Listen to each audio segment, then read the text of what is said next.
We are going to begin Mental Health Awareness Month. Yes, please help us out. I'll grab a chair too as I do this. So we're going to begin Mental Health Awareness Month. And as we do that, I want to read to you two scriptures to really set the stage for this. And as you can see, I'm not going to be up here alone for this. The first is from Psalm 139. And now that the iPad's up here, I might...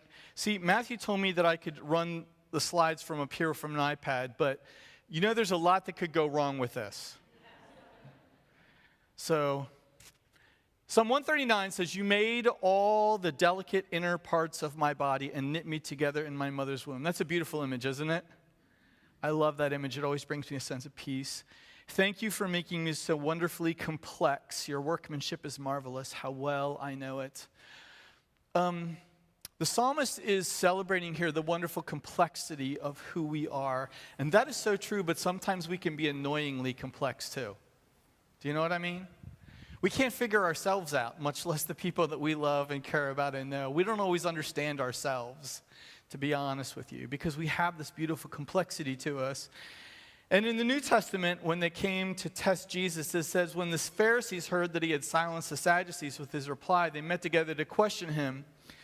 One of them, an expert in the religious law, tried to trap him with this question: "Teacher, which is the most important commandment in the law of Moses?" And Jesus replied, "You must love the Lord with all your heart, your soul, and your mind." He's intentionally identifying parts of us that God made. And we may not always be able to say, we make comments like, "I'm speaking from the heart." But we may not always be able to identify the heart inside of us, or you may not be able to put your finger on your soul or your mind, because we're really kind of all one being with these different parts. But the integration of them is so important, and that's why Jesus says this is the first and greatest commandment, to love God with all the parts of us.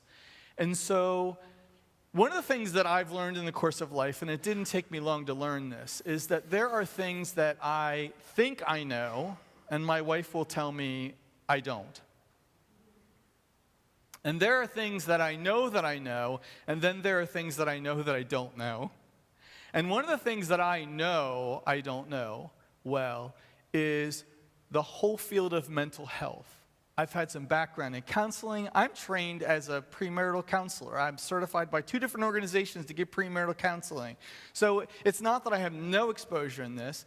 I just know the complexity of this field is so great that when you talk about it, really, it's important to know your boundaries and your limits. So I've invited Dr. Tom Swisher to come here this morning. Tom, would you come up to join us? Would you please clear the screen for me, Wes? Matthew told me how to do that, but he also said if I did it wrong, that I could mess it up for the entire internet audience. So Dr. Tom Swisher has been a member at Bethany for 50 years. Is that right? It's true. Actually, 63 if you include Emory Methodist, where I was baptized as an infant and confirmed about 12 years old. Then came over to Bethany for the youth program. And people just did some math in their heads when you did that. I know. Well, there you go. But you haven't kicked me out yet, and I appreciate that. Tom, one of the first sections of the journey in his life, he was an attorney and a mediator, helping folks that were going through hard places in life. And as a result of that, in our conversations over the course of time, you told me that you felt a passion to kind of get on the early side of conflict, having dealt with people with so much conflict. And so went into counseling. He got his master's and his PhD from Loyola in counseling, and has served as a professor at Stevenson University and also was a counselor. He has an office across the way in the chapel, in which he serves people in the community and here at Bethany. He has served on numerous boards. He recently retired and then took a job back again as, do they call that emeritus? It's kind of, sort of, yeah. At Stevenson University, so he's still teaching. And if you were to Google his name, you would find that he has written many, many articles on mental health and on how we function in that world. And so I come to this, as a pastor, people expect that you be able to do certain things, and one of them is counseling. And so when I was in seminary, they said, we're going to give you a whole course on counseling. And then when we were done, they said, don't use this.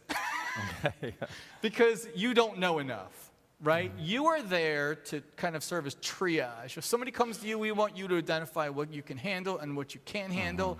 But you really need to leave this to the professionals in terms of that. So when people come to Pastor Don and I, we kind of say, okay, there's a part that we can do, but then there's a part that we can't, because people know way more than us in this field. And so I'd like to begin by asking you the question. The scripture talked about all these parts inside of us, the complexity of us. Can you give us just an overview of how you view mental health in general as we think about it? Sure, yeah. But you talk about expertise in mental health, really that's why we call it, we're practicing, right? Because the mind is such a complex thing that we are really on the edge of truly understanding some of the mental health issues that are going on. Yeah. It's a big field. It is. And it's ever expanding. Yeah. I mean, when you think about it, mental health has gone through really 4 basic waves. Started out with the disease model, the medical model, where, we diagnose issues and then we have a treatment plan and we try and attend to symptomology in people. Anything from schizophrenia to anorexia. That and anxiety and depression, which are more common out there, and eating disorders, or even marital issues, relational issues. There's a DSM that's about this thick, and I promise you, everybody in this room could probably be diagnosed under something in the DSM. That's just how we are as human beings. We struggle with stuff. And so that was prevalent, and it still is prevalent in the practice of mental health. Then came along CBT, cognitive behavioral sort of thinking. How can we help people cope through their thinking and their behavior? Then from there, humanistic, which was, how do people self-actualize as much as possible? When you say self-actualize, that's a great academic term. Okay. But we need to make that for people like me to understand. Yeah. What do you mean by self-actualize? Well, life is a process of development, first of all. But we all have an inner self that is true to us. We know when we're feeling genuine. And we also have a fake self, frankly. We put on one side of ourselves or a mask when we're in society, and maybe in our private moments we have our own unique ways of experiencing things. So, beginning to just become aware of what is inside of us, and then finding healthy ways to express it and be aware of the challenges that we have. The scripture you read today got me thinking about 2 other scriptures in the Bible when Jesus, in I presume anger, flips over tables. The money tables in the temple, yeah. Yeah, and when he cries out in what I presume was despair, "Oh God, why hast thou forsaken me?" On the cross, yeah. Psalm 22. Powerful stuff. Right. And you're the theologian, so you probably have some really deep insights about that. When I put my counselor's hat on, I think, that's sort of relieving to me. It lets us know that being human or living on this planet, man, it is some hard stuff. It is. Yeah. And that probably leads to the 4th wave, right? Thanks. Which was the wave that I sort of, when I got my master's and PhD, sort of entered into, which is that of positive psychology. And it's a fairly new one, and many counselors aren't picking up on this, but we are looking at not just reducing symptoms of anxiety or depression or marital issues or whatever, not just reducing the stuff that we don't like, but asking the question, how do we live as fully as we possibly can? How do we flourish and thrive? Right. And that's what that 4th leg on the table is about. Yeah. So you brought us a great slide. Is this a good time to show that? Yeah, sure. All right. So see, when you become a professor, they require that you use a chart whenever you talk. I hit it, but it's not coming up. Okay. This could be user error. Uh-oh. Oh, it's behind us. It's just Okay. not on the thing in front of us. Oh, good, So there you good. go. So you were talking about mental wellness and the first wave. That's really what the if you're talking about kind of that horizontal axis, the x-axis, that's really kind of what we're talking about here, right? Exactly. That where we see mental health problems, or what professionals sometimes call mental health illness. I'm not that crazy about that term because we all have challenges with our mental health. That is like a continuum on the bottom where you see mental health problems. We could put numbers from 1 to 10, or 0 to 10, 0 being all the way over on the left-hand side, and 10 being all the way over on the right-hand side on the bottom. Right. Yeah. And so when maybe between 1 and 5, we're struggling with things like worry or anxiety, but it's not interrupting our lives and what we do on a day-to-day basis. Maybe from 5 to 10, it becomes more problematic for us. And so as you all are sitting here now or watching online, you might think about yourself in terms of what things are you struggling with from a counseling or psychological standpoint, and where would you rate them on a scale of 0 to 10? How pervasive are they in your life? How much impact do they have on how you're doing? That's what the bottom line is. Right. So there is kind of a feeling, acting healthy, to moving toward like functionally having trouble to like deep illness, right? So Yeah. along that kind of continuum, and sometimes we don't always even realize it when our functionality is being affected by it. Absolutely. Sometimes it takes people to say, hey, I'm worried about you. Yeah. Whoa. And then we become awakened to maybe some issues in our lives that we ourselves were not aware of. Exactly. Yeah. And then there's another axis here, right? Yeah, yeah. That's the vertical axis, the one that says well-being. And you can see on the bottom there's lower, and on the top there's higher. And we could again think of that on a scale of 0 to 10. And well-being is about how fully are you living? Are you flourishing? Do you have meaning in your life? Do you have connections with other individuals? Is there hope and optimism? And for all of us, there are times when we are low on that scale. And if we're low on that scale, life is more like a routine and a rut. There's nothing, we wake up and it's not that we're that engaged or wanting to go out and do stuff. It's quite the opposite. Right. Whereas if we can work on this, sometimes we're much higher. We have meaning and purpose and positivity in our lives. And that runs on a continuum as well. Yeah, exactly. So your students probably say, so professor, where do we want to be, right? Yes, of course. Put me in the flourishing section here, right? This one on the top-hand left side.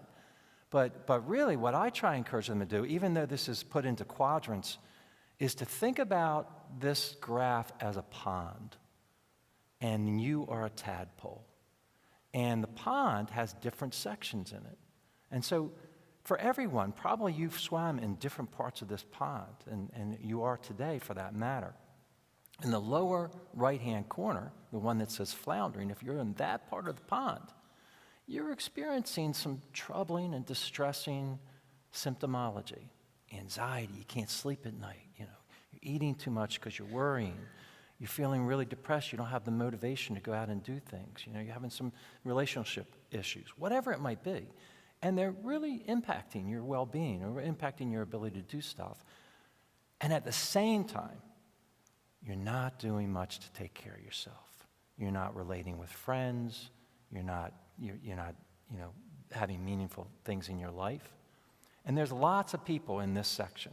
Frankly, a lot of caregivers fall into this bottom right-hand side because they are working hard to take care of their children and their parents. It's sandwich generation.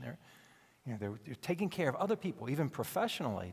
They're professionals who care about other people. And this creates stress, sometimes distress, sometimes burnout, and they're not taking care of themselves. And so that puts them over in that end of the pond. I'll just go through them real quick. Yeah. If we go over to the left side of the pond, that area that looks like languishing, these are folks who don't have terrible symptomology in terms of anxiety or depression or any of the other things. They're fairly asymptomatic, as we would say, but they're also not doing much to fill their lives up. The saying, you can't pour from an empty cup. And one of the lessons that we learn in counseling is you've got to pour yourself filled. Right. You've got to take care of yourself before you can take care of other people. Right. People here may not have symptomology that's particularly uncomfortable, but they're also not taking good care of themselves. And so life is routine. It's a rut. On the top right-hand side, the struggling also. There's plenty of people in this area as well. And these are folks that are doing all the right things.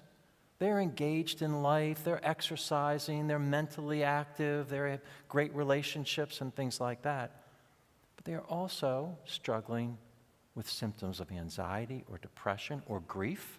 They've lost a loved one that has just devastated them. Right. And it's very possible that you can have one foot in taking good care of yourself and living out in that and still struggle with symptoms, right? That's also why we recognize that some things like depression and anxiety can run in families. There can be a biological aspect, a chemical aspect, can be remediated through medicine sometimes. And that's that corner of the pond. And then lastly, the corner of flourishing are those folks that are lucky enough at any given moment to have low symptoms of any distress and are also doing a good job of taking care of each other. And what the research tells us about this, and from out of University of Pennsylvania, it has a great program on positive psychology led by a gentleman by the name of Martin Seligman. The research tells us that about 15% of the population at any given time is flourishing. And about 25 to 30% are struggling, 25 to 30% are floundering, 25 to 30% are languishing. The slide went off, so. They try and keep it efficient in the back. Okay. So this leads me to a couple of different questions and observations. First of all, the way that you describe that says that at any given moment, any of us are susceptible to being somewhere on the scale of well-being and somewhere on the scale of mental illness. And it's not necessarily binary, right? It's not like, oh, I'm mentally ill or I'm not. Mm-hmm. And that we can, like many other places in life, we can move in and out of healthy. Is that a fair statement? Yeah, sure. Absolutely. And so that also means that there's a need for us to pay attention and to work on some stuff. Always. That's what we forget. It really, and I know it sounds self-centered, the priority should be self-care. You go back to you cannot pour from an empty cup. And so you can't take care of other people as fully and as well as you want to unless you yourself are in a good, healthy place. If you're empty, you can't pour out. You can't pour out to other people. So that it really does need to be a priority. And also, there is a point in time at which you become less and less effective at helping yourself on some of these issues. Of course. Yeah. Depression, for example, has a way. Yesterday in that wonderful seminar that we had, we talked about the downward spiral of depression, in which you're not feeling well, you had a bad day or things are not going well, you go home, you may be isolated, sit at home and wallow a little bit in it. That makes you feel even worse. You begin to wonder, well, does anybody really care about me? That makes you feel worse. It's a downward spiral of depression. And the difficulty about it is, I tell my clients who are struggling with this, I know this is going to be hard because depression often robs us of motivation and desire to take care of ourselves. But can we do one thing that's positive? Pick up the phone and have lunch with a friend. Go out for a nice walk. And what we discover is that if we're just able to do that, we can reverse it into a positive spiral, an upward spiral of positivity. We have lunch with a friend, we do go out and do something. We feel better afterwards, and we can begin to build on that. Right. Yeah. But in addition to that, many of the people in this church, if not most of them, are putting themselves in a place in life. They've chosen jobs, careers that are high functioning, high stress, high capacity folks who, when you live in those kind of stressful crunch moments because you have leadership responsibilities, you have gifts, you have abilities, all those kinds of things, there's a certain level of susceptibility to being in those high stress situations for us as leaders. Certainly, for leaders, there's a susceptibility to being in high-stress situations. There's no doubt about it. I would add, though, that there is chronic stress, and it impacts everybody. You can't live in this world today and not experience chronic stress. All you have to do is go drive on Route 29 after service today and see how stressful people are. 90 miles an hour, all in and out. That right? was me. Okay, right. And that was me sending you a sign as you went by.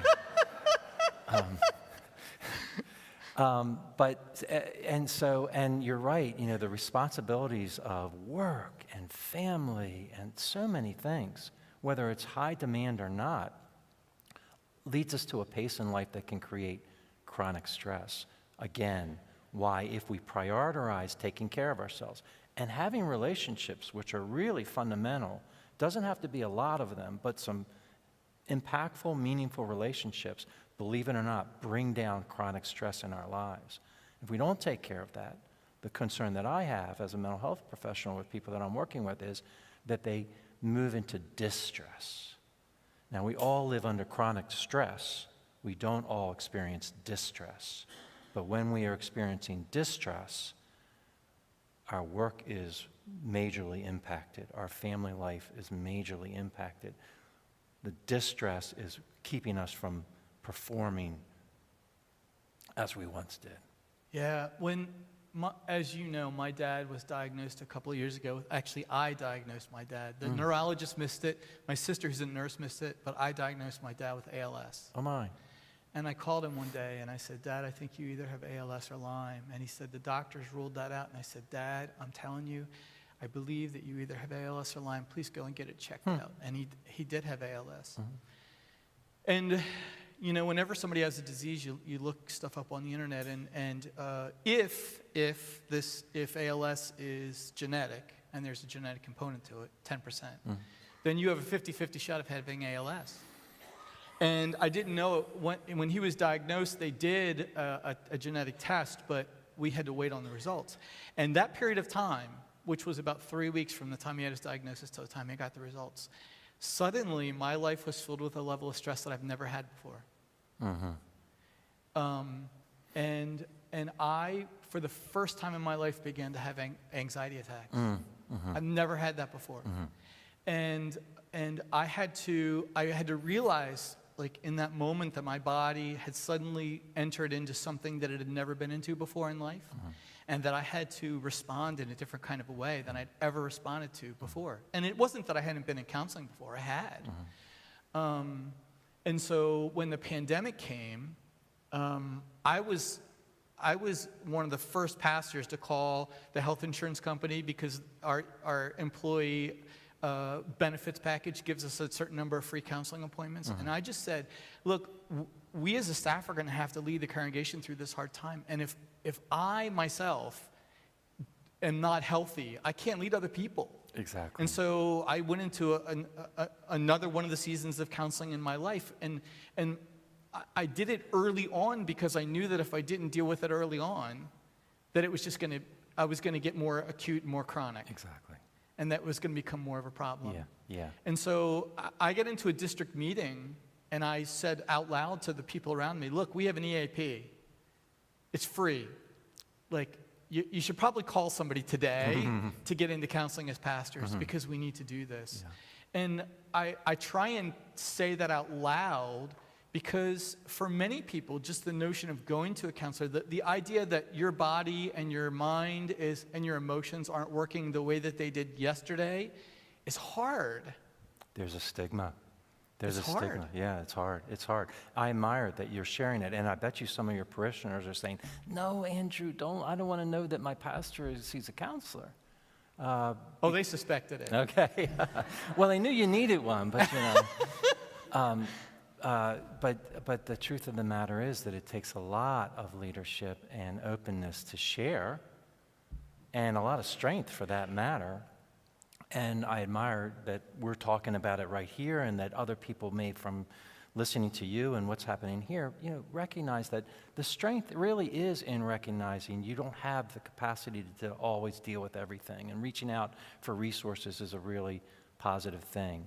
I think about Michael Phelps, the famous Olympic swimmer who got all those golden medals in the Olympics, and you would think vibrant, young, doing really good. He's spoken out about his fight with depression and alcoholism, And it's a wonderful thing because it helps us all to recognize, on the outside, we all seem like we're doing pretty well. Most of us are carrying some really challenging things on the inside, and it's okay. Well, I'm super competitive. So one of the things I realized about me was that if I could get better at something, I wanted to. Okay. So I've had like a life coach, I've had a spiritual coach, I've had like when I had to start a brand new thing in ministry, I hired a coach to guide me through it because like I want to do well. And when somebody kind of said to me gently, there are places in your life, in your relationships and in your mental health that you could get better at. It didn't matter where I was on these axes. If I could get better at it, like I wanted to. Sure, yeah. And so part of it is like kind of what do you want in life? Right? And it's if you get to a place where you say, I'm only going to go when I absolutely have to, that becomes rough. That's hard on you as a person when you get to that place. If you can, if you are afforded the privileges of doing it earlier than that. That's a huge piece. Preventive and maintenance care really makes a difference. It's significant. And also, like as a leader, I found that there are things that, like I sometimes wrestle with asking people to do hard things, like even a staff person. And I went to my counselor and I'm like, why do I wrestle with asking people to do hard things? Now, she's like, how much does this really affect your job? Like, you're functional, aren't you? Like, you seem like you're doing really well at your work. Okay. And I'm like, yeah, but I could do better. Like, I want to learn. And so you realize kind of underneath, and I should say there are different kinds of counselors. The one that I work with most now is a behavioral counselor who helps me not so much to find out what my parents did wrong or what was wrong with my childhood, which, is an important thing, but also how do I get like functioning better? And people should know that there are different kinds of counselors out there and that, that you got to find the right one that fits you. Takes a little while sometimes to do that. Yeah, counselors are people as well. They have personalities, they have ways of being, and they have different focuses on how they intervene with individuals. And so a CBT counselor, a cognitive behavioral counselor, might work great for one person who really wants to get the techniques and tell me what to do that I can improve myself, but may not work well for someone who's more insight-oriented and is sort of wanting to get under the why. Why am I feeling anxious? Where is that coming from? And then just the chemistry. Whether you have a counselor who's a male or a female makes a whole difference in the world. And what age they are and what personality they are. So when folks are looking for counselors and I'm referring them out to them, I suggest that they number one, look at their insurance, see what's available, because that's a big factor of the payment. But then do maybe 3 interviews if you're looking for a counselor on the phone. You pick up the phone, and by the way, in Psychology Today, it's a website most people have. Most counselors have a profile, and you see what may resonate with you. And then you pick up the phone and have a dialogue with them, just a brief one. You get a sense of the chemistry. Pick your favorite, give it a try, but know that not all counselor-patient relationships are a good fit, and so be willing to not give up on that, but keep looking. Yeah. So give us some advice about what to do when it's not us, but we're worried about somebody else. Yeah. That came up in the seminar yesterday as well. And I know that you all worry about the loved ones in your life, and we all do. How you express that worry and concern to them does make a big difference. So, number one, I'm a big believer that we should try and find a private time when we're not going to get interrupted. And the other thing that I like for you all to consider when you're talking to someone you're worried about is to maybe go for a walk. Something that you and I are doing, if I were to turn my body right now and we were to have a face-to-face conversation, it's a little bit like badminton or tennis. It's a little bit confrontational. And there's something that changes when and if you're in a relationship, by the way, try and walk with your spouse or your significant other regularly. You'll see what I mean. When you're walking together, you're moving in the same direction, you're looking forward, it really loosens up the nature of the dialogue. It's why so many of you have experiences with your teenagers that the best conversation is when you're driving in the car, right? Because you're both looking in the same direction. It's not this confrontational thing. Find a time where you can express your concerns that won't be interrupted. And then remember where your concerns are coming from. They're coming from love and care. So you might begin by saying, I love you, I care about you, and I'm worried about you. And let it sit a little bit. See what comes as a response. Okay, let me address that, says the other person, right? And be a good listener. Many of us, we lack good listeners, and we aren't the good listeners we should be. I could talk about styles of listening here if you want me to. I don't think we have enough time today. Okay. That's too bad, because there's I know. constructive listening that is good. But I think what would be great is we have time in the fellowship hall afterwards. Sure. And we could have people do that. Because Yeah. I do want to close, we have to close here, Okay. on some trends and issues that we're seeing. Because there is it seems to me, you've taught at the college level, so that's where you can really see a lot of this stuff happen. It seems like anxiety levels are through the roof today, especially in our younger people. Yeah. And parents are seeing it, and there are times when I go to the hospital over here in Howard County, and there's a juvenile floor, and it's on a Friday night. It's oftentimes full. Mm-hmm. Yeah. So talk about that for just a second. There is a surge in mental health issues really across the age groups, for whatever that's worth. And the Surgeon General just earlier this month said that we are in crisis in America, and the crisis is actually around loneliness and isolation. So I would want to comment about that. And it's paradoxical because we all have one of these things in our pockets, and we would think, boy, we can connect with people anytime we want, as many people as we want. But this is not actual connection. This is a mediated connection, and it's quite different than doing what we're doing right now, which is real connection.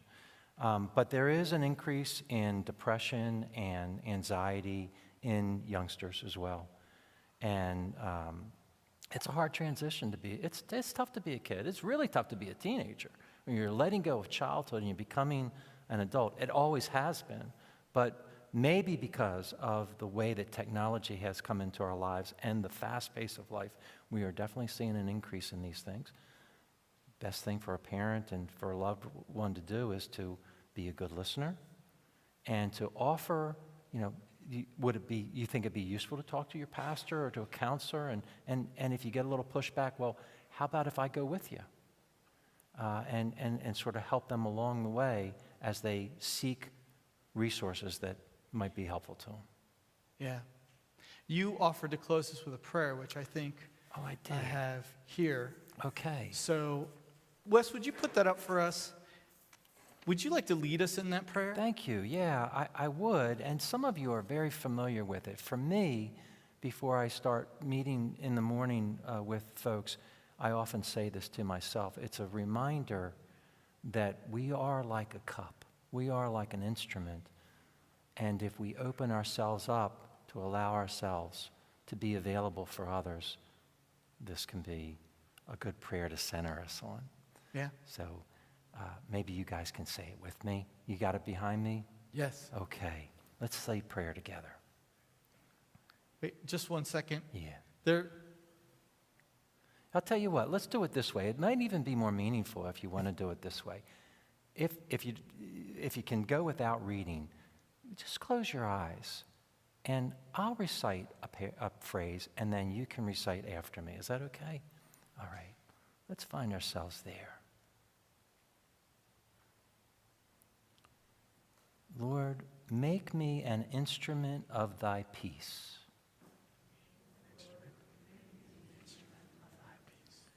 Where there's hatred, let me sow love. Where there is hatred, let me sow love. Where there is injury, let me sow pardon. Where there is injury, let me sow pardon. Where there's doubt, let me sow faith. Where there is doubt, let me sow faith. Where there's despair, let me sow hope. Where there is despair, let me sow hope. Where there's darkness, let me sow light. Where there is darkness, let me sow light. And where there is sadness, let me sow joy. And where there is sadness, let me sow joy. Grant, O Heavenly Master, grant, O Heavenly Master, that I may seek not so much to be consoled as to console. that I seek not so much to be consoled as to console, to be understood as to understand, to be understood as to understand, to be loved as to love. to be loved as to love.